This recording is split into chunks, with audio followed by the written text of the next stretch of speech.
crying, watching over us as time goes by. Singing and crying, watching over us as time goes by. Just a little love, just a little love, just a little love, just a little love, love, love. Just a little love, just a little love, just a little love, just a little love, love, love, just a little love. So let's look at the editorial note. All these writings were written in Hebrew. Shem Tov is a prime example. The true faith was corrupted by Simon and Magus, Thebusis, Marcion, and other people after them. Many new Christian doctrines, such as the pre-tribulation rapture, escape from tribulation, another false Christian dogma, are not accurate terms with the Torah, teachings of Moses. Any law that needs to be made has already been established through the Torah. Oral laws and various halakha is already in place. Salvation, as a reference, does not spring up from the pages of the New Testament, but is contained in the books of the Torah, which contains the covenants, agreements. Take heed, without a covenant you have no salvation, rescue. No matter who you are, that includes biological Israelites reverting back. Israelites revert back and do not convert, while Gentiles convert to the government of Yahweh. Returning Israelites must take the oath of upholding the Torah to renew their covenants. Yahushua, as the Messiah, must fit the pages of the Tanakh, which he does. The Torah is complete and restores everything. So let's have a look at, to fill in here, Psalm 19:7. The Torah of Yahweh is complete, converting the soul. The testimony of Yahweh is trustworthy, making wise the simple. Egesippus wrote, and after James, the just had suffered martyrdom, as the Lord had also on the same account. Simeon, the son of the Lord's uncle, Cleopas, was appointed the next bishop. All proposed him as a second bishop because he was a cousin of the Lord. Therefore they called the assembly a virgin, for it was not yet corrupted by vain discourses. But Thabasis, because he was not made bishop, began to corrupt it. He was also sprung from the 7 sects among the people, like Simon, from whom came the Simonians, and Cleobius, from whom came the Cleobians, and Dothius, from whom came the Dothathians, and Gorthis, from whom came the Gorathini, and Masbothius, from whom came the Maspathans. And from them sprang the Menandrinists, and Martianists, and Carpocratians, and Valentinians, and Basilidians, and Saturnilians. Each introduced privately and separately his own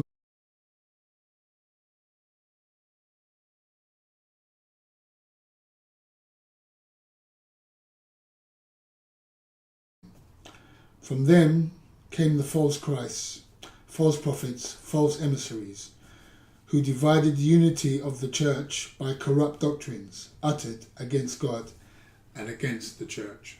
Hegesippus the Nazarene, 185 CE, quoted by Eusebius in Eccle Hist 3:32.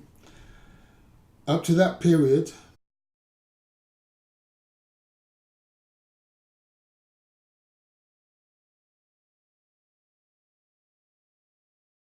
the assembly had remained like a virgin, pure and uncorrupted. For if there were any persons who were disposed to tamper with the wholesome rule of the proclaiming of rescue, they still lurked in some dark place of the concealment or other. But when the set-apart band of emissaries had in various ways closed their lives, and that generation of men to whom it had been vouchsafed to listen to the inspired wisdom with their own ears had passed away, then did the confederacy of godless error take its rise through the treachery of false teachers, who, seeing that none of the emissaries any longer survived, at length attempted with bare and uplifted head to oppose the proclaiming of the truth by proclaiming knowledge falsely, so called. The Constantine Creed, circulating in Istanbul, Turkey, during the 4th century CE, and other areas of the Roman Empire. This is what the people who believed in Yahushua had to recite to join fellowship with the people called Christians. This kind of hatred is still present in some churches in the West, though many Christians now desire to learn the real truth and leave popular error behind. So Parks James, The Conflict of the Church and the Synagogue, Athenaeum, New York, 1974, page 397 to 398. I renounce all customs, rites, legalisms, unleavened rotis, and sacrifices of lambs of the Yehudim, and all other feasts of the Yehudim, sacrifices, petitions, aspersions, purifications, sanctifications, and propitiations, and fasts, and new months, and Sabbaths, and superstitions, and hymns, and chants, and observances, and synagogues, and the food and drink of the Yehudim, in one word. And I renounce everything Yehudim, every law, rite, and custom, and if afterwards I shall wish to deny and return to Yehudiot, superstition, or shall be found eating with the Yehudim,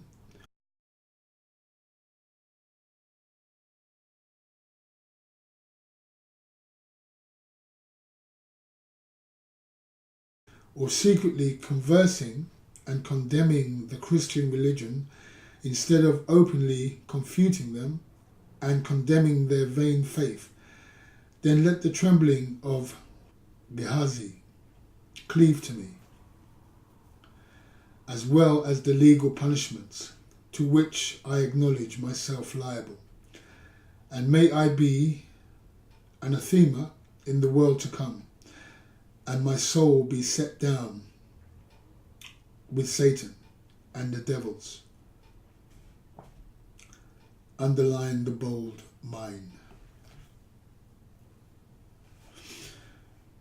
Luther, Martin, on the Jews and their lies, 154, 167, 229, cited in Michael Robert, Holy Hatred, Christianity, Anti-Semitism, and the Holocaust, New York, Palgrave, Macmillan, 2006, page 111. On the Jews and their lives.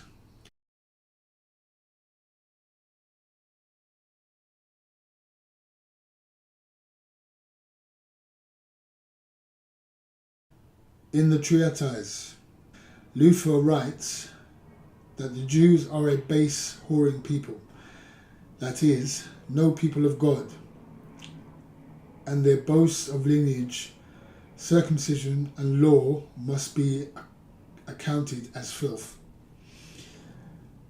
that they are full of the devil's feces, which they wallow in like swine. The synagogue is an incorrigible whore and an evil slut. He argues that their synagogues and schools be set on fire, their prayer books be destroyed, rabbis forbidden to preach, homes razed, and property and money confiscated. They should be shown no mercy or kindness, afforded no legal protection, and these poisonous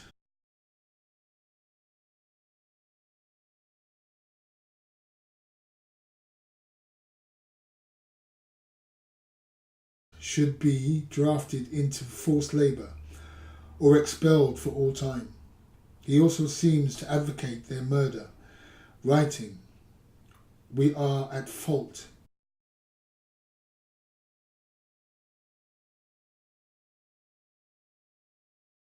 Christians today have a desire to learn the truth and to go back to the roots of their faith, which is Judaism, so are earnestly looking for truth, while many in church leadership continue to sell a third-hand gospel with much error added week in and week out, without any fear of Yahweh. Yahushua, Jesus, taught in synagogues and certainly not in churches. He taught the Torah and the prophets and never touched a New Testament, as one did not exist at its time or at his time as it was later compiled into a book form. The word church, which comes from the Old English meaning circle, this should enable us to understand why many Christians are stuck in circular reasoning, not obeying the Torah of Yahweh. Yahushua was a rabbi and a true Hebrew from the tribe of Yehudah.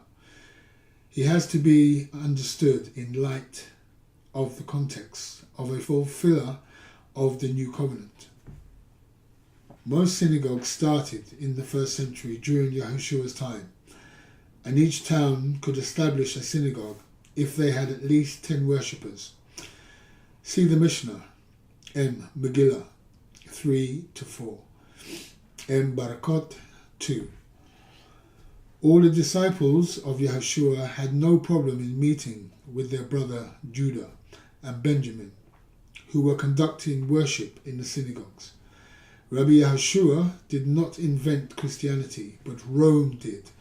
So be careful what you believe. Yahushua is the Messiah. A Jewish scholar named Avi ben Mordecai stated in his book Messiah Volume 3 the following on page 293 about the term good news. Stand in the gate of Yahweh's house and proclaim there this word, and say, hear, Shema, the word of Yahweh, all ye of Yehudah that enter in at these gates to pay homage to Yahweh. Jeremiah 52:6-7. Therefore my people shall know my name.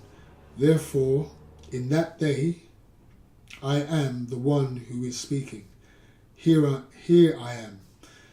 How lovely on the mountains are the feet of them who brings good news, who announces peace and brings good news of happiness, and announces rescue, and says to Zion, your El reigns. Listen, your watchmen lift up their voices. So Yeshayahu 52:6-7. That's Isaiah 52:6-7. The proclamation of the good news is through one's voice, and this is promoted by one's legs and feet that brings that message. This is the tripartite unity of Netzach, Hod and Yesod. However, Please allow me to stress once again that any person exercising a prophetic calling must be walking according to the spirit and the letter of the Torah, which is the good news. And if one is not observant in these things, then I would highly question their gift of prophecy. The fruit of the Torah is quite evident in those that observe its words of wisdom.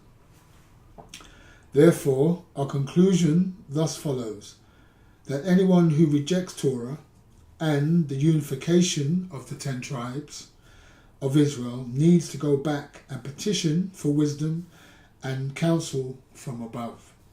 May they be shown the truth that Yahweh is bringing in our time. Jeremiah 6:16 reads, Thus says Yahweh, stand in the ways and look intently, and make inquiry for the ancient paths, where the good way is, walk in it. Then you will find rest for your souls.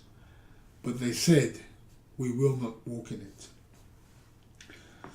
Are you going to walk in the Torah, truth, or rebel like the first generation that came out of Egypt? If you decide not to walk in it, then one day you may be saying the following. Jeremiah 6:19. O Yahweh, my strength and my fortress, and my refuge in the day of affliction, the nations shall come to you from the ends of the earth, and shall say, Surely our Avot, our fathers, have inherited lies, vanity, and things wherein there is no value. Please decide wisely, as your future first resurrection into the kingdom and rewards rest upon this decision that you will make today. We are here to help you grow in your faith. You can contact Rabbi Simon Altaf at the contact information given, and he will do his best to assist you. So the information is up at the beginning of the teaching to contact Rabbi Simon if you want to speak to him. Excuse me. The Christians have to date around 5,600 manuscripts of the Greek New Testament writings. However, they have variant readings which number in many thousands, and many contradict each other. These Gentile scribes made many spelling errors, spelling words in Greek incorrectly when they copied out of the manuscripts. One example in the text in Mark 1:41 was changed to read, moved with compassion, opposed to moved with anger. In another example, in John 8:4, the text was added to make it seem like the Torah of Yahweh is no more needed, which is the story of the idolatrous woman. So it does affect doctrines too. In the third example, text was added in Mark 16:9-20. From this, some of you may already know Christians in America handle snakes and think even if they get bit, they will survive, but instead they died. Mark 16:16. He that believes and is immersed shall be rescued, but he that believes not shall be judged. 17. And these signs shall follow them that believe. In my name shall they cast out unclean ruach, spirits and demons. They shall speak with new tongues. 18.